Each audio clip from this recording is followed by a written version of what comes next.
Bloomberg Audio Studios. Podcasts, radio, news. Hey, it's David Gura, and today we're bringing you an episode from Saleha Mohsin and the Big Take DC podcast. As Boeing navigates a busy week with 2 hearings on Capitol Hill and an upcoming earnings report, Saleha takes stock of its recent fall from grace and digs into what's next for a company the U.S. government can't let fail. Yesterday, 2 different Senate committees convened to bring the country's biggest plane maker down to earth. Boeing is at a moment of reckoning. It's a moment many years in the making. That's Senator Richard Blumenthal, who chairs one of those subcommittees. Boeing, he reminded the public, had promised to make big changes after a series of tragic accidents over 5 years ago. That led Boeing to promise that it would overhaul its safety practices and culture. That promise proved empty. Whistleblowers and critics from inside Boeing are now saying that the company has ignored employees who have highlighted shortcuts in the manufacturing process. It's quite the fall from grace for a company that was long known as a trusted plane maker. People always felt this is the safest plane. You know, there's that saying, if it's not Boeing, I'm not going. Now it's sort of turned into, well, if it's Boeing, then I'm not going. Benedikt Kammel oversees Bloomberg's global aviation coverage. And for the past 3 months, it's turned into the everything Boeing beat. Because Boeing has serious problems on its hands. From doors and tires falling off aircraft mid-flight to the U.S. Secretary of State getting stranded overseas. He was scheduled to fly back from Zurich. There's a mechanical issue with his plane. These incidents happen all the time in the way that a car can break down, a plane can break down. The problem for Boeing is that it adds to that narrative that Boeing is producing planes that can no longer be trusted. And trouble at Boeing ripples through the entire airline industry, as Senator Ron Johnson pointed out at yesterday's hearing. In the end, I want the public to be confident in getting on an airplane and experiencing air travel. But I have to admit, this testimony is more than troubling. Today on the show, how did Boeing get here? And what can the company and the U.S. government do to turn things around and make flying feel safe? If there's one company that's too big to fail, it's Boeing. They make the presidential jet. They are an integral part of the U.S. economy. They're the biggest exporter in the country. There's nobody suggesting that Boeing is going to go out of business. But the road ahead is sure to be turbulent. From Bloomberg's Washington Bureau, this is the Big Take DC podcast. I'm Saleha Mohsin.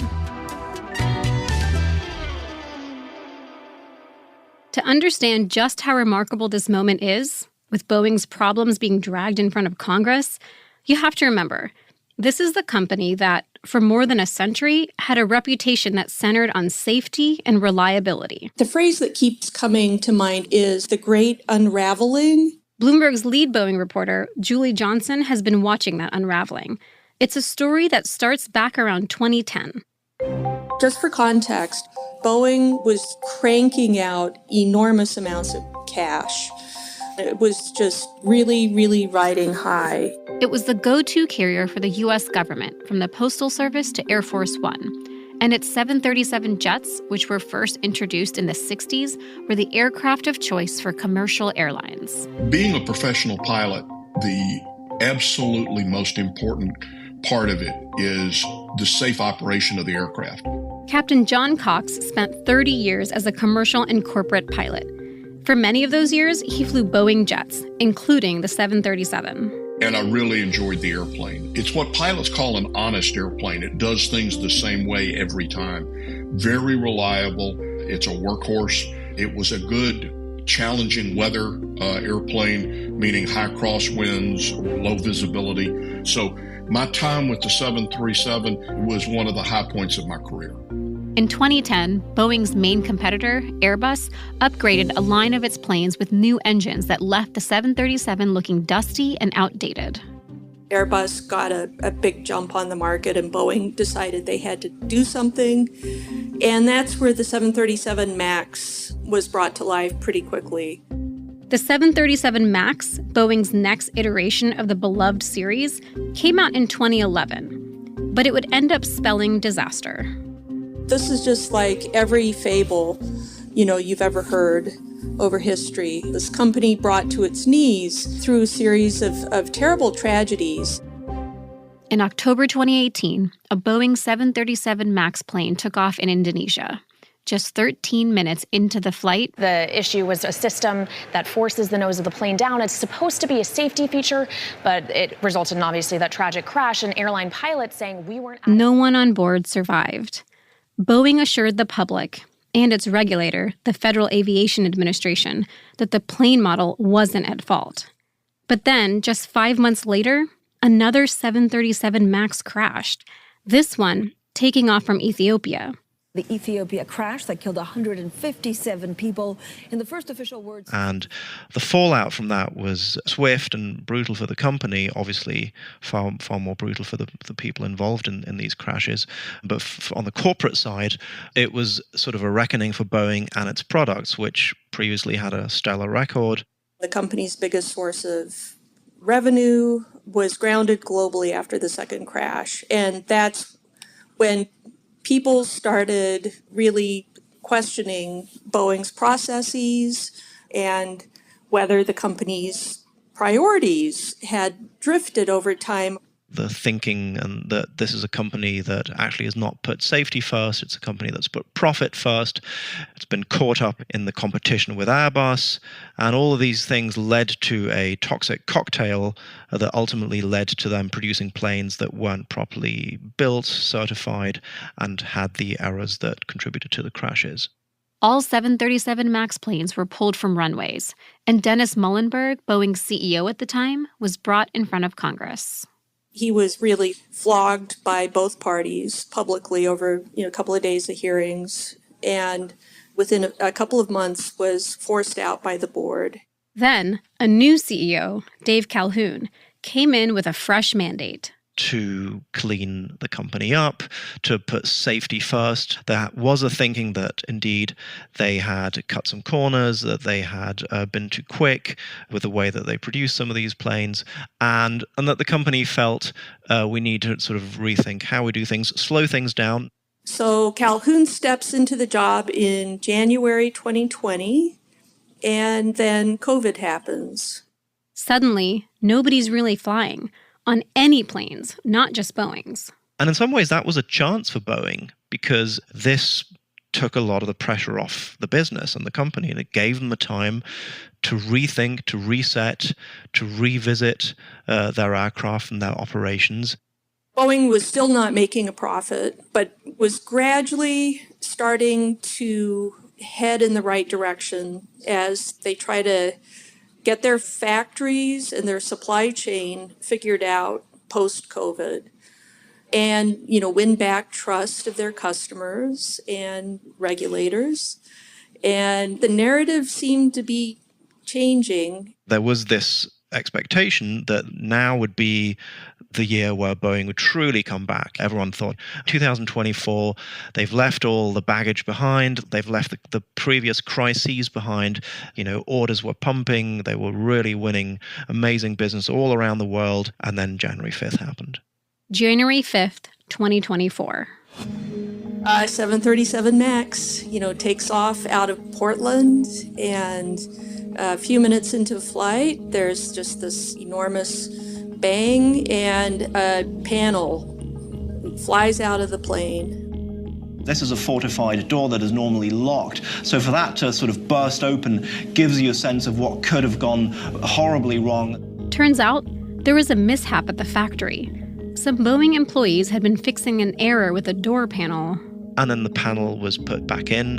What didn't happen, the 4 bolts that should have kept it in place were just not put back in. Somebody clumsily left those bolts lying around somewhere on the factory floor. They're probably in a trash can at this point. Here's what Boeing said in a recent statement to Bloomberg News.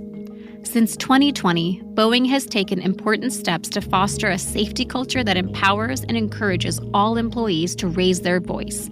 We know we have more work to do, and we are taking action across our company. We continue to put safety and quality above all else and share information transparently with our regulator, customers, and other stakeholders. As for that January door incident, Boeing's CFO addressed it head-on at the Bank of America Global Industrials Conference last month. Let me first start by saying that we continue to be fully committed to transparency and accountability with our regulators. The FAA is deeply involved and undertaking a tougher audit than anything we've ever been through before.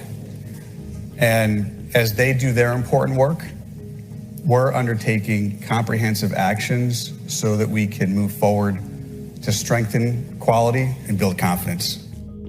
Fortunately, nobody was killed. I mean, it's just like unbelievably miraculous that nobody was sitting next to the section that failed. But that moment flashed around the globe and in videos that just went viral within a matter of minutes. And I was watching it happen. But the confidence that Boeing had been trying to rebuild just collapsed within minutes. Captain Cox, the pilot that we heard from earlier, has investigated crashes with the National Transportation Safety Board. He says that when he first heard about Boeing's tragic crashes in 2018 and 2019, his sense of how they could have happened was blurry. I've been an accident investigator for 35 years. And when you look at those accidents, they're some of the more complex ones I've ever seen. But as he's followed the news about Boeing's 737 jets over the past few months and years, he says a different image has come into focus. He runs an aviation safety consultancy and says it's all left him more than surprised. I think shocked would be a better word. It was very disappointing to me as we began to understand the contributing factors for the MAX accidents, of how the culture at Boeing had changed from when I was working very closely with them in the 80s and 90s. The focus really shifted from building the highest quality airplane that they could to shareholder value. The 2019 tragedies, we knew, okay, there were a series of things that went wrong, but at the root was this flawed design.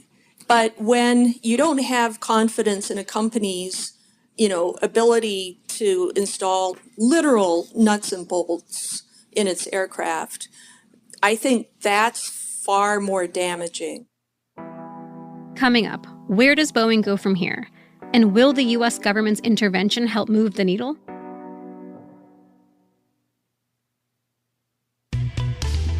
After Boeing's plane door incident in January, the FAA came down on the company hard. I think for the FAA, this is a moment of reckoning where they've understood we need to be much tougher on this company. We need to keep a much closer eye on what they do.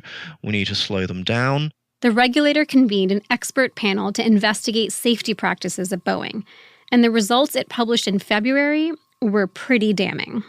They said there was a disconnect between sort of the message from the top about safety culture and what actually arrived down on the shop floor. There was a sense that profitability was taking precedent over process. I'm trying to think how we got here. Isn't it up to the U.S. government or the Federal Aviation Authority to make sure that this doesn't happen in the first place? Part of the accusation leveled against the FAA after these two crashes was that they had too cozy a relationship with Boeing, that they let Boeing almost self-regulate, and they put too much faith and too much trust in Boeing, and we all know how that ended.